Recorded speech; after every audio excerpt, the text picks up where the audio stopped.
Twongeye tubahe ikaze muri Half Time Show mu gace mumaze kumenyera cyane buri wa gatanu twahariye ibyamamare muri sport, twahariye abatrete bakinini gitandukanye hano mu Rwanda dusura kugira ngo tuganire ibyo ushobora kuba wibaza ku mukinnyi runaka, ku muatlete runaka muri Half Time Show. Ibyo byose ayo matsiko yose muba mufite muyamarwa kwa gatanu mu gace kahariwe ibyamamare muri siporo. Turi kumwe rero na Nsabimana Eric alias Zidane, numwe mu bakinnyi bari mu kinyejana cyangwa se bari mu kiragano cyangwa se generation d'or yaharanze amateka y'umupira w'amaguru hano mu Rwanda, aho yari muri equipe y'abatanye imyaka 17 yabashije kugera ku mukino nyuma w'igikombe cya Afrika cy'ibihugu cyabereye mu Rwanda 2011 akajya mu gikombe cy'isi. Birumvikana afite byinshi cyane, ufite na byinshi cyane umwibazaho. Uyu munsi turaza kubiganira. Eric cyangwa se uraza kunyemerera mvuge Zidane? Nta kibazo. Amakuru. Ni meza. Komeze neza. Tugusanze hano kuri stade Nyamirambo, iyo utari gukina ndabona utanambaye imyenda ya sport, uriyongoza ukaza hano kuri stade? Iyo nari gukina twabonye akaruhuko gutya, niriwe ndyamye, niriwe mu rugo, nari mvuze reka ngere hano gatoya. Urebe abandi uko bakina n'igihe abari n'abakobwa cyangwa kuri AS Kigali burya si ikipe y'abahungu gusa. Ko niriwe ndyamye akundwaye. Ngibyo nari ntagiye mbivuga, urumwe mu bakinnyi hano mu Rwanda bari muri equipe itazibagirana, itaribagirana mu mateka y'umupira w'amaguru hano mu Rwanda. Yabatse imyaka 17 2017. Eric, ubundi umuntu ashobora guhita yibaza kuba wari uri muri equipe, ntawe ukibyibazaho uyu munsi, ariko ikibazo cya mbere nkunze gutangira mbaza kimwe n'abagenzi bari muri kumwe muri equipe, ubundi wageze muri iriya selection gute? Byaciye mu zinzira? Murakoze. Iriya selection ni selection yari igoye, ni selection nashakaga kujyamo ko ngewe nakuze nkunda umupira w'amaguru, ariko mu rugo batabikunda ko ngukina. Kajya bankubitira kujya kwiga, nkajya kwiga, ariko ubona mbikunda.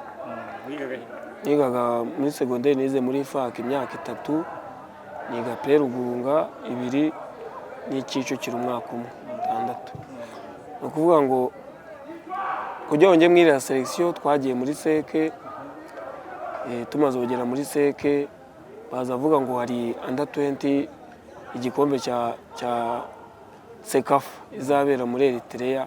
Nibwo imwe bagiye gukina, bavuyeyo mugenzi wanjye yitwaga Patrick umwungeri yabagamo, nyine ndamaza ku mwana ubundi iriya kipe under 17 umeze ute ko nanjye numva nshaka kuzajyamo. Amasuru umvusha ndamwe ngende tayari manje umunsi nzazamo, nyine ni gahunda nta mikino. Akajya seka akavuga ati ni karibu mani nari bihariya se ko tungana twese kandi twadukora tize. Namwe ati mwana ngiye nzazamo tu gihe kimwe Imana izahangeza, ko ni ba mu myizerere yanjye cyane nizera ko Imana ari ishobora byose, kuko ariyo iha umwana w'umuntu icyo yatekereza ko atageraho. Ngiye nizera ko ari ishobora byose, uko nibyo mfite niyo, nibyo nyirimo niyo, ni nayo inyobora muri byose. Ngo rero Imana niyo yabikoze. Noneho baza tujya gukina na Ferwafa Kicukiro. Icyo gihe nibwo nari narwaye malaria, ndaza barakina. Noneho kasa koca anshyiramo habura nk'iminota 10 mu match irangire. Ntabwo rero nabanje no twakina iminota, twari twanganyije 3-3. Noneho njyamo wa Ferwafa yadutsinze, twayitsinze 3 tunganya 3-3. Noneho ariko mbere yaho nari nabwiye koca ngiye umunsi umwe ira kipe nzayijyamo kandi ninjyamo. Ntabwo ngiye nzakubera nk'abandi bajye bakagaruka. Kumujye ubitubwira ngo nituzajya ngo tugaruke. Ngiye nzajyayo mpaka ibintu bateguye birangiye, nibwo nzagaruka mbonye, nibwo uzongera kumbona. Aza nyine nabonaga ndi gutera buraga ngiye diseriye. Noneho match irangiye, nibyo ni kukugwa Imana yikorera. Match irayi muzi gukina iminota 10, abantu bakinye iminota 80. Umuzungu Taridi ahita abwira Kasati uriya mukinnyi nitugaruka gukina ndashaka kuzamumera iminota myinshi yo gukina, nabonye hari ikintu yazamfasha. Kasa nibwo yaje arabimbwira, urumva kubwira iryo jambo byagita gutuma wenda nirara, ariko yararimbwiye numva ni muzungu aranyemeye kweri mu minota 10 yonyine. Ngo nubwo nyine iminota hejuru ya 10 ubwo hari ibindi yabona bitari. nibwo Kasa arambwira ati tuzongera dukine nabo noneho uzakina match. Nakinnye match yose, match irangiye Tarida avugana na Kasa aramubwira ati uriya azaze mu bandi muri under 17 namubonye hari ikintu azamfasha. Kasa nabyo arabimbwira, match narangiye ndi kwitahira kuko ubundi ubu ngubu byarahindutse. Mbere nari shy, nari umuntu ugira isoni cyane, nagiraga isoni. Mpita mva mu kibuga ndagenda, ahita nangira nyine aranganiriza, arambwira ngo nawe uzaza mu bandi. Ndamubwira nta kibazo ndahaza. Turakina nkajya nsenga Imana avuga ati Mana uzamfashe sinzave ahantu kuko ndashaka gukina uko wampaye Imana ndashaka kuyigaragaza. Nibwo twakinnye turakora amatize dukora ibintu byose, none hagati aho tujya muri Congo Brazza gukina match amikari. Match ebyiri turazitsindwa, match mbere dutsindwa 5 na equipe nationale ya 5-1, ya kabiri dutsindwa 3-1. Urumva twari twagerageje. Mvayo nanavunitse cheville, urumva kuvunika kwa gatandatu ikindi cyumweru muzahita mujya muri voyage yo gutegura igikombe cya Afrika muri Tunisia. Nibwo twari kugenda kandi muri icyo cyumweru cyo dufitemo ibizamini bya leta byo muri Toronko. Ubwo urumva byari bigoranye kandi ari ibintu bisaba ko hariho byageze ndavuga si ibizamini mbireke ngiye kubanza gukina. Ndavuga ariko reka dukora uko twarasigaraga muri seka, bari bafite ibizamini abandi bagatama isomo rarangiye, bamwe bajya muri under 17 twe dusiga turi mu bizamini. Ariko ngajya nkora ikizamini numva nta mutima mfite rwose, nkavuga toya genda shaka kujya hari ahantu rwose buse bankuyemo. Kurya Imana iba yapanze ibintu byayo. Twakoze ikizamini gwa kwa gatanu, kwa mbere ushyika kwa gatanu, nibwo ndibuka turi muri seke ngiye na Mutijima Janvier kuko nitwe twari kwita tujyayo. Twari twasigaye turi 5 bari gukora ibizamini, ariko nitwe ninjye nawe twakwita tujye kwiyongera ku bandi. Noneho icyo gihe haraje babutera batibingana, Gasana tubwasi mubizi se kuko hari hose ari tize simwa mwarazikoze zihagije. Ahungaye turagenda ibaze kujyayo kwa gatanu, kwa gatandatu mugomba gukora tize imwe, ku cyumweru mukabyuka mugenda. Ubwo urumva twe nta tize twagomba gukora. Twagomba kugera bakavuga ndi murimo cyane murimo, hagomba kugenda 24. Tukigerayo nge na Janvier Mutijima, Emery manager yahise duhereza amasupuresi tujya ku kibuga kwiruka tutazi ko badushize muri 24. Abandi bafite match bari gukina na polisi, twebwe tujye kwiruka. Arangije ahita za Tarida dufata ku rutugu ngiye na Janvier,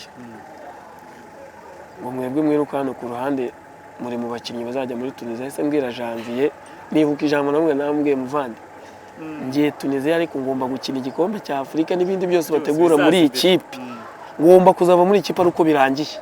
Hasi ukuntu niyentegeye muri under 17 ikwa kundi Imana yikoreye ibintu. Nagezeyo mpitanda mbana na kapitene deja mu cyumba kimwe, Emery Bayisenge. Ku munsi wa mbere tubana mu cyumba kimwe, akajya nganiriza tutaziranye, hakwene nkagerageza kumuganiriza ujya urumva kapitene abarundi muntu angama makuru yose mu ikipe ukuntu imeze. Yavuga ati ngiye nzahikina moto nimba ari gutyo. Noneho tugumya kubana gutyo. Robert ukuntu twaje rero kumenyana, Robert bura ni umuntu w'umushapu bya hatari, kandi nge tukimenyana bwa mbere nari umuntu uri shy. Haza Robert ahita nshyiramo ibintu by'ubushapu. Ngo Robert tujya gukina tugakinana, ariko nyine twakinaga ngewe nawe na Butera akenshi niko twakinaga. Ndiyetegera mu ikipe mitamenyana na ba Michel ko babaga muri Ferwafa, twe tuba muri seke. Kenshi twahuraga tujye wenda kureba mu match y'ikiciro cya mbere ibintu nk'ibyo. Nuko nkuko naje kumenyana nabo bose tuhita twiyentegera mu ikipe mitamera nkabo. Hanyuma tukiri muri CAN yabereye mu Rwanda, mbere yuko muri kwitegura na muri murakina muri CAN, ni ibihe bintu wumva bitazakwibagira muri kiragi, yaba mbere ya CAN, mu gihe cya CAN na nyuma yaho gato, kuko byari ibihe by'igishimo kuri mwebwe, by'igishimo ku banyarwanda twese. Ni ibihe bintu sinshyizeho umubare, ibihe the best moments utazibagirwa? Ibihe nazibagirwa mbere yuko dukina CAN, ntago niyumvishaga ko nshobora kuyikina.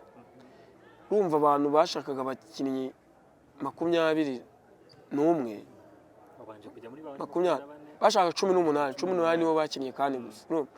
wumva abantu 18 mu tudemi turimo buri kademi karimo wenda 25 wumva ko bya bintu byari ibihe biri tafu. None icyo gihe ntabwo nshobora kuzakibagira kuko navugaga ati ningeramo bikana ngombwa ko ngaruka ariko ntari binagezeyo nagaragaje ko wenda hari ikintu nshoboye. Icyo ni igihe nazibagirwa. Ikindi gihe nazibagirwa ni igihe dutangiye kandi ntabwo twiyumvishaga ko twatsinda match ya mbere. Ko natwe twarishaye turabiganira mbere yo gukina match turavuga rero uyu niwo mwanya bishoboka ko dushobora kuba twakora amateka cyangwa amateka kanga. Ariko dushobora kuyakora tubishatse twebwe. Abantu nta cyizere badufitiye ko abantu badutereye icyizere muri Minisitiri Kafa yabereye hano dutsindwa na Kenya ibitego 3-2 twari twayitsinze idutsinda mu minota ya nyuma. Nibo badutereye icyizere. Ariko turaganira twese twumva ko dushobora kubikora kubw'imbaraga zacu kuko ni Imana tujyanye dushobora kugera ku kintu twumva dushaka tugakora amateka. Icyo gihe nazibagirwa. Ikindi gihe nazibagirwa muri kani noneho nyirizina tuyikina ni igihe mbona ruje. Ntabwo byo nshobora kuzabyibagirwa. Nari nzi ko ikipe nyitsindishije wa Egypt cya Faustin. Nari nzi ko ikipe nyitsindishije muri demi finale no mu gikombe cy'isi byose. Ntabwo nabyiyumvishaga nyine ariko nibe nashobora kwibagirwa. Nibe bidashobora kwibagirwa bishobora kuba ari byiza cyangwa se bishobora kuba ari bibi. Uvuze ko umukino wa mbere n'ukuntu mwaganiriye mbere ko match itangira umuntu ashobora kutayibaza nakaye gaciro mu irushanwa nka ririya mu iryo ryose rimwe ya tournoi ritari shampiyona gutsinda umukino wa mbere biba bivuze iki mu mutwe w'abakinnyi? Ndibuka ko icyo gihe aricyo byabahinduye. Buriya Faustin yaradufashije. Faustin ni wari uturimo ushobora kuba arakinnye irushanwa wenda yakinaga shampiyona. Atubwira ati buriya no muri shampiyona yitsinze match ya mbere ubu ufite uko izindi zizagenda ubu bari izindi wamaze gutsindiye ya mbere. Atubwira ati mureke dushake uko dukina kose twakina neza twakina nabi ariko dutsinde match ya mbere kuko turi imbere y'abafana bacu dutsinde match ya mbere. Twese turabyemeranya tubona match turayitsinze ibitego 2-1 ibintu tutakekaga. Kuko match ya mbere niyo agomba kuduha ati se muzatsindiye kabiri mubona itiki.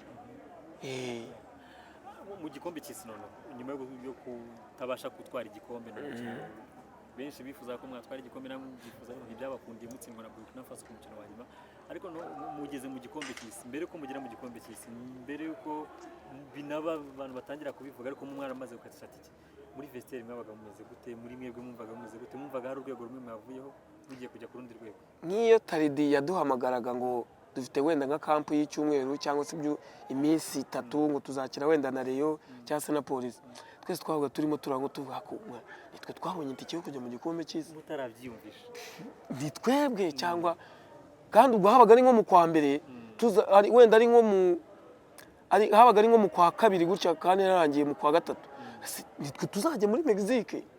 Ntabwo twabyumvaga ko ari twebwe twubaha ko ari ibitangaza n'Imana yadukoreye. Hako yene kuko twabikoreye twavuga ati nitwe twaba turi muri kampu tukabiganira twaba turi hano hose tukabiganira twumvaga ko ari ibintu twakoze tubikeneye kandi bizigiye.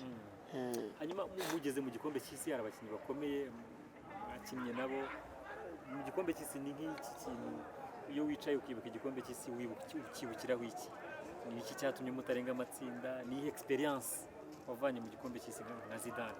Experience navanye mu gikombe cy'isi nuko uhura n'amakipe atandukanye kandi none ari ku rundi rwego. Twibwiraga ko wenda twebwe abanyafrika tuba tufite imbaraga aho usanga hari abana b'abazungu bakomeye cyane. Twibwiraga ko wenda tugiyeyo twari tuzi ko bizadukomerera ariko tuzi ko wenda tuzabishobora ariko urebye ni nkaho ari natwe twirangaye uko twasabwaga igitego kimwe kuri match hanyuma byo tujye muri kimwe cy'umunani kandi kimwe cy'umunani ntabwo twari guhura n'ikipe ikomeye twari guhura na Uzbekistan nayo yari yabaye iya kabiri iya gatatu muri indi tsinda bateye igiceri.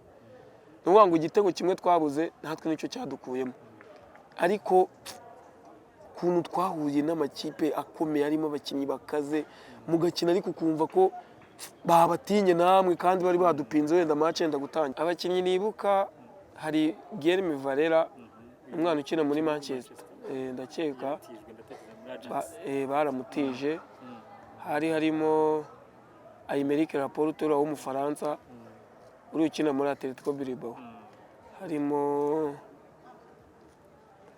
uyu bamwita nimba ari Shabani Mbasharwa wo muri Chelsea wiki ufite ibirasta niwe wari kapiteni wa Charoba niwe wari kapiteni wa under 17 yabo n'abazuma baragikinnye mubo mwahuye muri gukina na equipe yabo wo ngo Charoba kaza ubita bahope ariko bo sinzi nimba bagikina n'iki mwabigiyeho ikintu twabigiyeho nabonye ari kintu batandukanye namwe cyane byari bihari bitandukanye natwe bari bafite imbaraga kuturusha tekinikoma bari foro twe twakinishaga umutima ubundi aho ukajya ubona twanabarushije no gukina kubera wa mutima n'ishyaka Taride yabaga yadushyizemo ko Taride yatushyizemo ijambo rimwe tujya gutangira igikombe cyiza kuvuga ngo sinzagira uwo nzumva avuga ngo iyo nza gukora iki byari kugenda uko ahubwo nzumva uvuga ngo iyo nza kuba narakoze iki sibyo iki nagomba gukora